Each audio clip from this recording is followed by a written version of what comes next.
الدوري كله اوروبا كلها راحت السعوديه. دوري المبطلين. ما اسمهوش الدوري السعودي، اسمه دوري المبطلين. المتعة في الملاعب والتصوير والجماهير اللي بتحضر، إنما ككرة وفنيات ما تدخلش ذمتي ب3 جنيه. رضا عبد العال مش بيعجبه الدوري السعودي ووصفه بالمبطلين وإنه مش بيتابعه، لكن كلامه ده ما مرش مرور الكرام، وظهر الإعلامي وليد الفراج وقال له يا مقموص علشان محدش بيستضيفه كمحلل في الدوري السعودي، وحصلت خناقة بينهم على الهوا. تعالوا نعرف التفاصيل في الفيديو ده.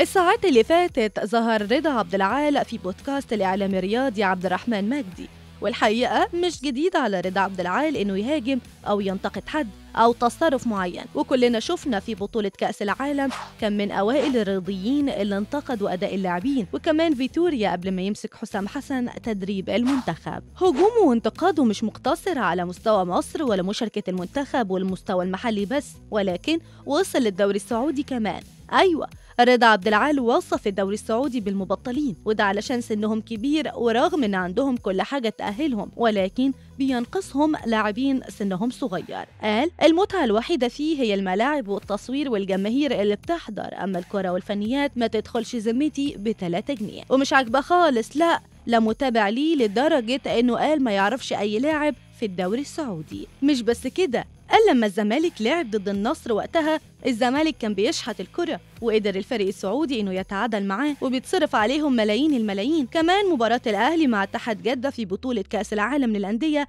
لما الاهلي هزمهم 1-3، وقتها قال عبد العال الكبير كبير والاتحاد كان مرعوب من الاهلي، دول كانوا بيشحتوا الكرة على الرغم من الاسماء الكبيرة في الفريق السعودي. رضا عبد العال لما وصف الدوري السعودي بالمبطلين كان ليه مبرر لده، وقال سنهم كبير ولازم يكون عندهم لاعبين شباب سنهم في العشرينات المفروض، وفي كل مركز لاعب قادر يكون يشيل الفريق، مش قد فلوس لواحد مبطل كرة. الدوري السعودي عمره ما هيكبر بالشكل ده. لكن كلامه ده استفز الإعلامي وليد الفراج، وكتير كانوا متأكدين انه هيظهر ويرد عليه بسخرية زي اي تصريحات تخص الرياضة السعودية. وقعوا في بعض وبدأت الخناقة لما رد وليد الفراج وقال صدقني الطريقة دي مش هتجيب معاك ولا هتخليك تيجي السعودية أو يتم استضافتك في أي مناسبة خاصة بالدوري. أنت مقموص علشان مفيش أي دعوات لأي مناسبات رياضية في السعودية ولا حتى محلل في قنواتها وبرامجها. رضا عبد العال يسكت؟ لا، رد على كلامه وقال له بلاش، أنا دي مش سكتي، اللي قلته رأي فني والدوري السعودي ضعيف جدا. مش بس كده، الدوري المصري أفضل منهم بمراحل كمان،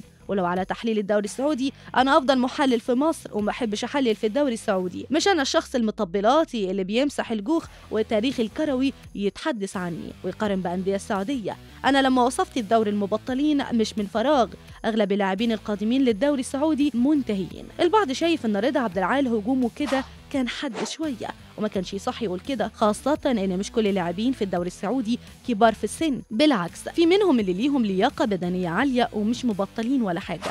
وفي اللي شايف إن ده رأيه في الدوري السعودي وهو حر، فعلا ما سمعناش إنه حاول وطالب بحضوره في أي مناسبة رياضية في السعودية، وإن كلام وليد الفراج ده تقليل منه وإهانة ليه ولازم يعتذر بشكل مناسب. في كمان اللي شايف إن ده العادي في الوسط الرياضي وياما بتحصل خلافات وخناقات وتصريحات كتير هجومية. في النهاية أنتم إيه رأيكم في اللي عمله رضا عبد العال ورده مع وليد فراج؟ شاركوني برأيكم في التعليقات.